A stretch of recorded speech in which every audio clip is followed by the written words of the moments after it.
رزق دو طرح کے ہوتے ہیں، ایک جس کے پیچھے ہم بھاگتے ہیں اور دوسرا جو ہمارے پیچھے آتا ہے۔ لیکن افسوس اس بات کا ہے کہ وہ رزق جس کے پیچھے ہم بھاگتے ہیں اس کا تو پروردگار عالم نے ہمیں وعدہ کر دیا ہے، یعنی کہ ہم بات کر سکتے ہیں پیسے کی، کھانے کی، غذا کی، جس چیز کا وعدہ ہمیں پہنچانے تک کا وعدہ پروردگار عالم نے کیا ہے۔ لیکن وہ دوسرا رزق جو رزق آخرت ہے، جو ہمارے پیچھے آتا ہے، سوال یہ اٹھتا ہے کہ اس کی تیاری ہم نے کس طرح کی ہے۔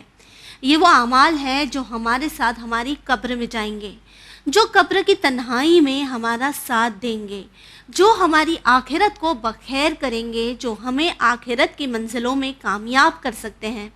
سوال یہ اٹھتا ہے کہ کیا ہم نے اپنے آپ کو آخرت کے لیے تیار کیا ہے؟ اسی مدعے پر اور بات کرنے کے لیے، اسی موضوع پر اور روشنی ڈالنے کے لیے آج ہمارے ساتھ اسٹوڈیو میں موجود ہے عالی جناب مولانا عابد رضا صاحب۔ آئیے سب سے پہلے ان کا استقبال کرتے ہیں۔ السلام علیکم۔ علیکم السلام ورحمۃ اللہ وبرکاتہ۔ ہم آپ کے شکر گزار ہیں کہ آپ نے اپنا قیمتی وقت ہمیں دیا، اور ساتھ ہی ایک ایسا موضوع، ایک ایسا ٹاپک جس پر بات کرنا بہت ضروری تھا، آپ نے اسے اٹھایا ہے۔ آپ لوگ کا بہت بہت شکریہ۔ سب سے پہلے آپ سے یہی جاننا چاہیں گے مولانا صاحب، جس طرح ہم نے پہلے ایپیسوڈ میں بات کی، کربلا کا ذکر کیا، آپ نے کئی ایسی پرسنالٹیز کے نام لیے جو صحابہ کی اولادوں میں سے تھے لیکن ان کی آخرت بخیر نہیں ہو پائی، تو آپ سے یہ جاننا چاہیں گے کہ آخر انسان سے ایسی کیا غلطی ہوتی ہے یا کیا وجہ بنتی ہے کہ انسان کے ہاتھ سے اس کا دین چلا جاتا ہے اور اس کی آخرت بخیر نہیں ہو پاتی؟ اعوذ باللہ من الشیطان الرجیم، بسم اللہ الرحمن الرحیم، الحمد للہ رب العالمین وبہ نستعین وہو خیر ناصر و معین۔ دیکھیں، قرآن ایک مقام پر ارشاد فرماتا ہے، بسم اللہ الرحمن الرحیم، سورہ مبارک نور آیت نمبر 21، جہاں قرآن آگے کہتا ہے، یا ایھا الذین آمنوا لا تتبعوا خطوات الشیطان فإنه یأمر بالفحشاء والمنکر۔ قرآن کہہ رہا ہے، اے ایمان لانے والوں، شیطان کی پیروی مت کرو، اوکے، شیطان کے نقش قدم پر مت چلو۔ پر ہر کوئی یہی کوشش کرتا ہے کہ وہ شیطان سے دور رہ سکے۔ جی، میں آپ کی خدمت پیش کر رہا ہوں، اس لیے کہ قرآن کہہ رہا ہے فإنه یأمر بالفحشاء والمنکر، اس لیے کہ وہ بری چیزوں کا اور جو ہے وہ جس کو نہیں کرنا چاہیے ایسی چیزوں کا حکم دیتا ہے۔ جی، دیکھیے، جس بات کو ہمارے موضوع سے مخصوص ہے اسے پیش کرنا ہے، خطوہ، یہ جو لفظ استعمال، یا ایھا الذین آمنوا لا تتبعوا خطوات الشیطان، خطوات پیورل کا صیغہ ہے، جمع کا صیغہ ہے، اس کا سنگولر ہوتا ہے خطوہ۔ اوکے، معنی اگر اس کے ڈکشنری میں معنی دیکھے جائے تو وہ قدم جو آہستہ آہستہ سے رکھے جائے، جس کو سمجھنے کے لیے آسان لفظوں میں، جب چور کسی جگہ چوری کرنے کے لیے جاتا ہے تو کتنے احتیاط سے قدم رکھتا ہے، ان قدموں کے رکھنے کو خطوہ کہتے ہیں۔ Okay, baby steps. ہاں، قرآن کہہ رہا ہے کہ شیطان کے ان آہستہ آہستہ قدموں کی پیروی مت کرو، یعنی قرآن کہنا چاہ رہا ہے کہ شیطان آہستہ سے تمہاری زندگی میں داخل ہو جاتا ہے، ٹھیک ہے، داخل ہو جاتا ہے، جس کی طرف ہمیں بہت توجہ دینی ضرورت ہے۔ یہ جب داخل ہوگا، آگے ہم آپ پیش کریں گے تو کرتا کیا ہے یا کیسے کیا ہوتا ہے، ٹھیک ہے۔ تو شیطان یہ آپ کی آیت ہے، لیکن اگر وہیں ہم دوسری طرف دیکھتے ہیں تو رسول اللہ حضرت محمد مصطفیٰ صلی اللہ علیہ وآلہ وسلم کے بعض اصحاب رسول اللہ کی خدمت میں آئے اور آ کے کہتے ہیں، یا رسول اللہ، نخاف علینا النفاق، ہم نفاق سے ڈرتے ہیں۔ اللہ کے رسول نے کہا، کیا مطلب، کہنا کیا چاہتے ہو؟ تو کہا، یا رسول اللہ، جب ہم آپ کی خدمت میں ہوتے ہیں تو کأننا نعاین الآخرہ والجنت والنار، آپ کیا ہوتے ہیں تو ہمیں آخرت بھی یاد ہوتی ہے، جنت اور جہنم بھی یاد ہوتی ہے، سب ہمارے ذہن میں ہوتا ہے، سب ہمارے خیال میں ہوتا ہے، لیکن جب ہم آپ کی بارگاہ سے اٹھ کے جاتے ہیں اور اپنے معاملات میں لگ جاتے ہیں، کاروبار میں، گھر کے کاموں میں، تو نہ دنیا نہ آخرت یاد رہتی ہے، نہ جنت اور نہ جہنم۔ تو ڈرتے ہیں کہ ایسا نہ ہو کہ ہمارے دو رخ ہو جائے۔ نفاق کسے کہتے ہیں؟ جس کے دو رخ ہے، ایک جگہ ہے تو کچھ ہے دوسری جگہ ہے تو کچھ یعنی عام زبان میں جیسے ہم ڈبل سٹینڈرڈ ہاں وہی نفاق سے ڈبل, ٹھیک ہے نا, کہ آپ کے یہاں ہے تو کچھ ہے اور ہاں ہمارے یہاں جو ہے کچھ ہے. تو اللہ کے رسول نے کہا کہ نہیں, یہ نفاق نہیں ہے, ہذہ خطوات الشیطان, یہ شیطان کے وہ قدم ہیں جو تمہاری زندگی میں داخل ہو رہے ہیں. جس طرح سے آپ نے ذکر کیا کہ شیطان دھیرے دھیرے ہماری زندگی میں ایک جگہ بنا لیتا ہے, تو آئی ایم شیور ہمارے ویورز بھی یہ جاننا چاہتے ہوں گے کہ وہ کون سی علاماتیں ہیں یا کون سی سائنز ہے جو ہمیں یہ بتاتی ہے کہ شیطان ہماری زندگی میں یا کسی کی زندگی میں داخل ہو چکا ہے یا داخل ہونے کی کوشش کر رہا ہے. ویری گڈ, بہت اچھا سوال ہے آپ کا. دیکھیے واقعاً سامعین بھی ہمارے محظوظ ہوں گے اور اگر غور کریں گے تو پریکٹیکلی لائف میں اس کو محسوس کر سکتے ہیں. دیکھیے 3 علامتیں بیان ہوئی ہیں کہ محسوس کر سکتے کہ شیطان ہماری زندگی میں کتنا داخل ہو گئے. جی یہ 3 علامتیں بھی ایک کے بعد ایک ہے. اوکے. جیسے خدا نخواستہ نعوذ باللہ کسی کے یہاں مثلا ٹی بی ہو جائے تو کہتے ہیں فرسٹ اسٹیپ کی ٹی بی ہے, اسٹیج سیکنڈ اسٹیج ہے, تھرڈ اسٹیج ہے, صحیح. تو اس طریقے سے اس کے بھی مراحل ہیں. ان علامتوں کے ذریعے سمجھ میں آ سکتا ہے کہ کتنا شیطان ہماری زندگی میں داخل ہوا ہے. اچھا, اس کے بھی سٹیجز ہیں, مرحلے ہیں کہ مرحلے وائز جو ہے علامتوں سے پہچان سکتے کہ شیطان کس حد تک کا ہماری زندگی لیولز کس حد تک ہماری زندگی میں داخل ہو گیا. پہلی علامت, جب کسی کی زندگی میں شیطان داخل ہوتا ہے تو معنویات کی لذتیں ختم ہو جاتی ہیں. یعنی کیا, عبادتوں میں مزہ نہیں آتا, اب نماز پڑھنے کا دل نہیں کر رہا ہے, قرآن تو ہم نے کئی دن سے کھولا نہیں, ٹھیک ہے, اچھے کام کرنے کی جو ہمت نہیں ہوتی. شاید کئی لوگ اب سوچ میں ہوں گے. یہ آپ دیکھیں, یہ پہلا مرحلہ ہے. جس دن انسان کو ایسا لگنے لگے کہ اس کی لذتیں عبادتوں کی ختم ہو گئی ہیں, معنویات کی لذتیں ختم ہو گئی, فوراً اس کو وہیں علاج کرنا چاہیے. اچھا کیوں ایسا ہوا, میں یقین پیش کروں. دیکھیے انسان 2 چیزوں سے مل کے بنا ہے, ایک جسم ہے ایک روح ہے. جی صحیح. اگر انسان کا جسم بیمار ہو جائے تو کیا ہوتا ہے, کتنی اچھی غذا اس کے سامنے رکھی ہے, بریانی پلاؤ جو آپ رکھ لیں, اسے کوئی ٹیسٹ ہی نہیں ملتا. آئے گا. بالکل. کیوں یہ ہوتا ہے, اس لیے کہ اس کا جسم بیمار ہے. صحیح. اسی طریقے سے غذا روح کی غذا ہے, عبادت, اور وہ کیا عبادت ہے. اگر کسی کو نماز میں اس کا دل نہیں لگ رہا ہے, 4 رکعت بھی بڑی مشکل سے پڑھی جا رہی ہے, جی قرآن اٹھانے کا دل نہیں کرتا, میں نے کہا نیکیوں کی طرف رغبت نہیں ہو رہی ہے, تو یہ سمجھ لینے کی ضرورت ہے کہ کہیں نہ کہیں روح بیمار ہو گئی ہے. اس کا علاج, جی اب جب روح بیمار ہو گئی ہے تو انسان کو یہیں سمجھنے کی ضرورت ہے. البتہ یہ پہلا اسٹیج ہے کہ جہاں انسان کی عبادتوں کی لذتیں ختم ہو جاتی ہیں. البتہ آپ نے سوال بیچ میں کیا علاج, تو میں علاج بھی بتا دوں کہ انسان اگر اب اسی لیے کچھ چیزیں ہمارے پاس بہت زیادہ تاکید ہے, مثلا ہفتے میں 1 بار قبرستان جائے, اپنا کفن اپنی زندگی میں خرید کے رکھیں, ٹھیک ہے, وصیت نامہ اپنا اپنے تکیے کے نیچے سرانے رکھ کے سوئیں. جب انسان موت کو یاد رکھتا ہے تو پھر خدا بھی یاد رہتا ہے, اور جب خدا کی طرف رغبت کرتا ہے تو عبادتوں میں بھی اس کا جو ہے وہ مزہ آتا ہے. تو یہ پہلا مرحلہ ہے. اگر کسی, اچھا اس میں بھی کنڈیشنز ہیں. ایک مرتبہ ایسا تھا کہ ٹھیک ہے 1-2 مہینہ ایسی کنڈیشن رہی, اس کے بعد 2 مہینے ایسا دل کیا کہ واہ عبادتوں میں دل لگ رہا ہے, نماز شب بھی پڑھ لی, 4 مستحبات, تو سمجھنا کہ چھوڑ پکڑ کر رہا ہے آپ کا مرض. لیکن مطلب نہیں 2-3 سال کا ایک دورانیہ گزر گیا جہاں آپ نے کوئی کبھی ایسا لگا ہی نہیں آپ کو کہ آپ نے دل سے عبادت کی, مزہ ہی نہیں آیا عبادت میں آپ کو, تو آپ کو سوچنے کی ضرورت ہے کہ روح کہیں نہ کہیں بیمار ہو چکی ہے. اب اگر وہ یہاں آ کر بھی اس کا علاج نہیں کرتا تو دوسرے مرحلے میں کیا ہوتا ہے, جو دوسری علامت ہے شیطان کے داخل ہونے کی, وہ اپنے دین کے مسائل پر شک کرنے لگتا ہے. مثلاً یہ نماز کا اتنا ثواب ہے, واقعی اتنا ثواب ملے گا کہ نہیں ملے گا. قرآن کہہ رہا ہے کہ مثلاً 1 نیکی کرو 10 گناہ دیں گے, واقعی 1 نیکی کا 10 ملے گا کہ بھی نہیں, کہ 100 روپیہ دیا بھی آخرت میں کچھ نہیں بھی ملا. اب یہ کیا ہو گیا, پہلے تو شک آ گیا, اب شک کے مرحلے میں آ گیا, یعنی روح بیمار ہوئی, عبادتیں چھوٹی, اب دوسرے اسٹیج میں دوسرے مرحلے میں داخل ہو گیا ہے کہ اب وہ اپنے دین کے مسائل پر کیا کر رہا ہے, شک کرنے لگ گیا ہے.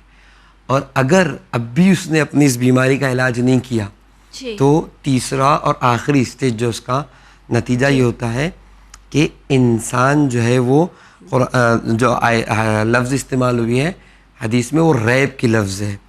یعنی انسان سوء ظن کا شکار ہو جاتا ہے. سوء ظن وہ بھی کس سے؟ دینی عقائد سے. شک اور سوء ظن دو الگ الگ چیزیں. اوکے. شک میں نے ابھی خود پیش کیا. سوء ظن وہ کیا کرتا ہے؟ پتہ نہیں یہ خمس واقعی دین کا حصہ ہے یا مولویوں نے بنا دیا ہے, فیبریکیٹڈ. ایسا. یعنی اب وہ دین کے مسائل کو آگے کیا ہے برے اس سے سوچ رہا ہے, ہو سکتا ہے یہ دین کا جز نہیں ہے. ابھی تک تو شک کر رہا تھا کہ ہے کہ نہیں, ملے گا کہ نہیں ملے گا. اب اشورٹی ہو رہی ہے. اب اس کو یہ ہو رہا ہے کہ پتہ نہیں دین کا جز ہے بھی کہ نہیں ہے. یہ مثلا مولویوں نے بنا دیا, مثلا فلاں نے اپنے فائدے کے لیے کہہ دیا, اس کی کوئی حقیقت بھی ہے کہ نہیں ہے. یہ تیسرے مرحلے کا ہے. اور یہاں بھی جب انسان نہیں سنبھل پایا تو اس کے اندر جو ہے وہ کفر پیدا ہو جاتا ہے. اب وہ اسلام کے دائرے سے باہر آتا ہے. اب یہاں ایک چھوٹی سی بات میں کہوں آپ کی خدمت میں, یہاں بھی کیا ہوتا ہے, ممکن ہے کہ ایک انسان جس کے ذہن میں شک ہو, جو سوء ظن رکھ رہا ہو سکتا ہے بظاہر ابھی بھی وہ نماز پڑھ رہا ہو, اوکے, لباس ابھی اس کے اوپر اسلام کا ہے. کیوں؟ یہ چھوڑ اس نہیں سکتا کہ ابھی چھوڑوں گا تو لوگ کیا کہیں گے. بالکل. لوگ مجھے کہیں گے مثلا نمازی تھا, یہ تو ایسا تھا. یہ فوراً چھوڑ نہیں سکتا دین کو اپنے. یہ اپنے دین کو جیسے تیسے سنبھال کے رکھتا ہے, لیکن کب تک؟ جب تک موت نہیں آئی ہے.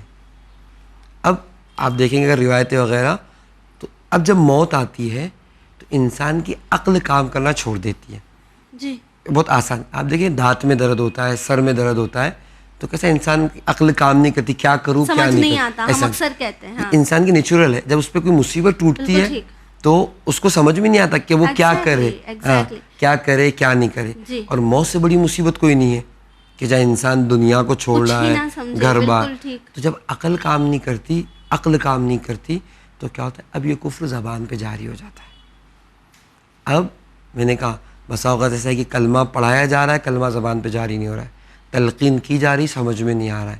اور بعض لوگ, موقع آئے گا انشاءاللہ پیش کریں گے, کہ بعض لوگ تو کفریہ جملے بکنے لگتے ہیں آخری وقت میں بستر موت پر. تب سمجھ میں آتا ہے کہ پوری زندگی یہ اپنے دل میں شک, سوء ظن, عبادتوں کی لذتوں کو چھوڑ چکا تھا. شیطان پوری طریقے سے داخل ہو گیا تھا, اس نے اپنے قدم جما لیے تھے, نہ یہ متوجہ ہو سکا, نہ اس نے اپنے آپ کو پاک کیا, جس کے نتیجے میں ہو سکتا ہے بظاہر اسلام والی زندگی گزاری ہو, لیکن دنیا سے گیا تو مسلمان نہیں گیا اور آخرت بخیر نہ ہو سکا. اس لیے قرآن نے تاکید کیا ہے کہ یا ایھا الذین آمنوا لا تتبعوا خطوات الشیطان, شیطان کی پیروی مت کرو, خاموشی سے داخل ہو جاتا ہے. ٹھیک ہے نا. لہٰذا اس بات کی طرف توجہ دینے کی ضرورت ہے. آخرت بخیری یا عاقبت بخیری کے لیے بہت زیادہ ضروری ہے کہ انسان شیطان سے محتاط رہے. بالکل ٹھیک. اور یہ جو آپ نے سٹیپس وغیرہ بتائے ہیں, یہ ہم تمام کے لیے ایک ویک اپ کال ہے ویورز, کہ ہم اپنی لائف کے اوپر بیٹھ کر توجہ دیں اور سوچیں کہ خدا نخواستہ ایسا نہ ہو کہ جن باتوں کا ہم ذکر کر رہے ہیں یہ ہماری زندگی کا حصہ بن چکی ہو, اور اگر اللہ نہ کرے بن چکی ہے تو یہ پروگرام شاید آپ کے لیے پروردگار عالم کے ذریعے ایک نقطہ ہے کہ آپ بیٹھ کر سوچیں اور شیطان کو اپنی زندگی سے باہر نکالیں. جس طرح سے آپ نے ذکر کیا ابھی کہ کس طرح شیطان کسی کی زندگی میں بیبی سٹیپس لیتا ہے, اپنی جگہ بناتا ہے, تو کیا تاریخ میں ہمیں کوئی ایسا واقعہ ملتا ہے جہاں ہم یہ دیکھ سکیں کہ کوئی شخص ہے جس نے اپنی آخرت کو سنوارنے کے لیے کافی ساری چیزیں کی ہو, لیکن جب وقت آیا موت کا تو وہ اپنے دین سے ہاتھ دھو بیٹھا؟ جی البتہ میں نے کہا کہ خود کربلا اس کے لیے ایک بہترین نمونہ عمل ہے, بہترین مثال ہے. ان چیزوں کو کربلا میں بخوبی دیکھا جا سکتا ہے. اگر میں اپنے سامعین کی خدمت میں ایک نام پیش کروں اور ان کا ماضی اگر آپ کی خدمت میں پیش کیا جائے تو شاید خود اس شخص کو معلوم نہیں ہوگا کہ میرا مستقبل اس طریقے کا ہے. جی. ایک نام ہے شمر دل جوشن, مولا حسین کا قاتل ہے, لعنت بھیجتے ہیں, لعنت بھیجتے ہیں. کتنا بڑا قاتل ہے. اس کے علاوہ کتنے اس نے کارنامے کیے کربلا میں, اسیروں کے قافلے میں بھی, تعزیانے میں, نہیں معلوم کہاں کہاں اس کا تذکرہ ہے. لیکن اگر کربلا ہے 61 ہجری میں, 20 سال پہلے شاید اگر کوئی شمر سے کہتا نا کہ تم یہ کرو گے تو شاید شمر بھی اس بات کو قبول نہ کرتا کہ میں یہ کام انجام دوں گا. یعنی آپ یہ کہہ رہے ہیں کہ شمر مولا کے چاہنے والوں میں سے تھا؟ بالکل. اگر شمر کی حقیقت دیکھیں گے, اگر آپ مختار نامہ تو آ ہی گیا ہے, لوگوں نے دیکھا اس کا چہرہ زخمی بتایا ہے وہ اس میں بھی. شمر جنگ صفین میں حاکم شام کے مقابلے میں امام علی کی فوج میں تھا. اب غور کریں, امام علی علیہ السلام کے رکاب میں جنگ کر رہا تھا, مولا کے چاہنے والوں میں سے تھا. رکاب میں جنگ کر رہا تھا اور باقاعدہ یہ ہے کہ زخمی بھی ہوا ہے. علماء کہتے ہیں کہ یہ تیر لگا یا تلوار لگی، بجائے اس کے چہرے پہ، ہاتھ اور پیر کے لگنے کے گلے پہ رکھتی اور مر جاتا تو شہید ہو جاتا. جنتی ہو سکتا جنت ہی شہید ہو جائے. شہید یعنی پہلے قطرے کے ساتھ ہی جنت جو ہے وہ ہے. لیکن انسان دنیا طلبی، جب انسان دنیا کے پیچھے جاتا ہے تو اتنی بری چیزیں میں آپ کی خدمت شاید پیش کروں، ناظرین بھی محظوظ ہوں گے. ایک مقام پر پانچویں امام محمد باقر علیہ السلام کہتے ہیں دنیا طلب انسان کی مثال اس چوٹی کی سی ہے جس کے سامنے بہت سارا شہد گرا ہوا ہو. کیا کرتی ہے؟ چوٹی جا کے اس شہد کو کھاتی ہے، سیر ہو جاتی ہے، پلٹ کے جانا چاہتی ہے، پیچھے مڑ کے دیکھتی اتنا سارا شہد پڑا ہوا ہے، پھر آ کے کھاتی. پھر واپس آتی ہے. امام کہتے ہیں اتنا کھاتی ہے، اتنا اندر چلی جاتی ہے کہ چپک کر اسی شہد میں ہلاک ہو جاتی ہے. یعنی دنیا داری میں پڑا انسان، جی دنیا اسے لے ڈوبتی. اس کا پیٹ کبھی نہیں بھرتا. یا امام صادق علیہ السلام کہتے ہیں کہ جو دنیا کی جسے پیاس لگی ہے اس پیاسے کی مثال ہے جو سمندر کا پانی پی رہا ہو. سمندر کا پانی کھارا ہوتا ہے، جتنا پیتا ہے اتنی پیاس بڑھتی جاتی ہے. اب غور کریں تو دنیا طلبی بہت بیکار چیز ہے. کسی کی زندگی میں آئے، میں نے کہا شمر ہے یا خود پسر سعد صحابی رسول کا بیٹا ہے، لیکن رے کی حکومت کی لالچ میں اگر 6 محرم کا امام حسین والا مکالمہ آپ اگر ملاحظہ کریں گے، امام چاہتے تھے کہ اس سے بھی نجات عطا کرے. امام نے کہا، امام سے کہتا ہے کہ مجھے خوف ہے کہ میرے مثلاً گھر والوں کو نقصان پہنچے گا. کب میں فرزند رسول ضمانت دیتا ہوں کہ تمہارے بچوں کی حفاظت کروں گا. ہو سکتا ہے میرا گھر چھین لیا جائے، کب میں گھر دینے کے لیے تیار ہوں. ہو سکتا ہے میرا کاروبار مجھ سے لے لیا جائے، کب میں وہ زمین تمہیں دینے کے لیے تیار ہوں جو میرے بابا علی خود اپنے ہاتھوں سے کام کرتے تھے. یعنی جو باتیں اس نے پیش کی امام اس کا جواب دیتے رہے، میں امان دوں گا، میں مال دوں گا، میں. لیکن جب اس نے کہا کہ مجھے رے کی حکومت نہیں ملے گی، اب امام نے دیکھا کہ دنیا طلب ہو گیا ہے. جی مولا نے کہا بھی کہ تمہیں رے کا گندم تک نصیب ایک نہیں نصیب ہوگا. تک نہیں ہوگا. امام نے پہلے اس سے کہا کہ یہ تو جانتے ہو کہ میں سچا ہوں، کیوں نہ اقرار کرتا. قرآن جس کے لیے کہہ رہا ہے کونوا مع الصادقین کی لفظ ہے. کہاں سچے ہیں آپ؟ بالکل سچے ہیں.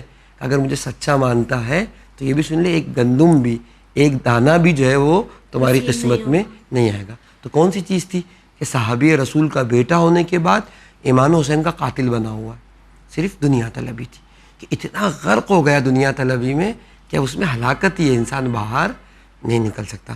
البتہ ہمارا موضوع نہیں ہے، کبھی پیش ہوگا تو دنیا کمانے سے اسلام نے منع نہیں کیا ہے، لیکن دنیا سے محبت کرنا اس حد تک کہ دنیا کے علاوہ کچھ دکھائی نہیں دے رہا، نہ خدا، نہ رسول، نہ عبادتیں، نہ نیکیاں. یہاں انسان کے اندر دنیا طلبی آ گئی. اب یہ دنیا طلبی چاہے وہ صحابی رسول کیوں نہ ہو، ان کا بیٹا کیوں نہ ہو، صحابی امام علی کیوں نہ ہو، لیکن اگر دنیا طلبی آ گئی تو شمر جیسا ممکن ہے کہ اب ماضی بہت اچھا تھا لیکن کربلا میں آتے آتے جو ہے وہ امام حسین کا قاتل ہے اور جہنم کے بدترین طبقہ جو ہے وہ بدترین حصے میں جو ہے پروردگار ایسے لوگوں کو کرے گا. تو دنیا طلبی نے کیا کیا؟ اسی لیے امیر کائنات حضرت علی بن ابی طالب علیہ السلام ارشاد فرماتے ہیں منومان لا یشبعان، 2 قسم کے لوگ کبھی سیر نہیں ہوتے، ایک طالب العلم و طالب المال. ایک طالب علم ہے جو نالج جتنا پیے گا اس کو لگے گا ابھی تو ایک قطرہ پیا ہے، سمندر پڑا ہوا ہے، جتنا پڑے گا اس کو لگے گا کچھ نہیں سیکھا اور پڑھنا چاہیے. اور ایک طالب المال جتنا کمائے گا اس کو لگے گا کہ بہت کم. خود ہماری زندگی میں بعض اوقات مثلا 50 روپیہ کماتے تھے، 100 روپیہ کمائے، ایسا لگتا ہے کاش 200 کما لیا ہوتا. جس نے 50 سیٹسفائی کہیں بھی مطمئن نہیں ہوتا انسان. جب انسان اس طریقے سے جانے لگتا ہے تو نتیجہ کیا ہوتا ہے کہ انسان پھر اس دنیا طلبی میں جو ہے وہ غرق ہو کے رہ جاتا ہے. اور پھر ہو سکتا ہے کہ ماضی اس کا کتنا ہی اچھا ہو لیکن جب دنیا سے ابن ملجم کوئی اگر کہتا کہ امام علی کا قاتل ہے تو لوگ یقین نہیں کرتے تھے، لیکن نتیجہ کیا ہوا؟ امام علی علیہ السلام قاتل دنیا طلبی. آپ غور کریں تو انسان کی بعض اعمال انشاءاللہ ہم آگے بیان کریں گے کہ انسان اچھے دین پر ہے، اچھے عقیدے کے ساتھ جی رہا ہے لیکن کچھ برائیاں، کچھ صفتیں انسان کے اندر آ جائے تو انسان مرتے مرتے ہو سکتا ہے کہ دنیا سے عاقبت بخیر اور آخرت بخیر نہ جائے. لہٰذا انسان کو ان باتوں کی طرف توجہ کرنی چاہیے کہ دنیا سے جائے تو آخرت بخیری کے ساتھ دنیا سے. جی بالکل ٹھیک. آپ نے اپنا قیمتی وقت دیا اس کے لیے آپ کا بہت بہت شکریہ. ہم آپ کے سب کے شکر گزار ہیں. ویورز آخر میں آپ سے کچھ زیادہ نہیں کہنا چاہیں گے پر یہ ضرور کہیں گے کہ اگر آپ چاہتے ہیں کہ آپ آخرت میں بہتر ہو، کامیاب ہو، تو اپنی زندگی پر توجہ دیں، نظر ڈالیں اور یہ دیکھنے کی کوشش کریں کہ کیا آپ کی زندگی میں شیطان نے اپنے لیے جگہ بنا لی ہے، اور اگر بنا لی ہے، آپ کو اس بات کا احساس ہو جاتا ہے، مجھے اپنی زندگی میں نظر ڈال کے اس بات کا احساس ہو جاتا ہے، تو ہمارے لیے یہ ضروری ہے کہ ہم وہ چیزیں کرنا شروع کریں جس سے ہم شیطان کو ایک بار پھر اپنی زندگی سے باہر نکال کر پھینک سکتے ہیں۔ اسی کے ساتھ مجھے دیجیے اجازت، پر بنے رہیے چینل ون کے ساتھ، پیغام انسانیت۔ شکریہ۔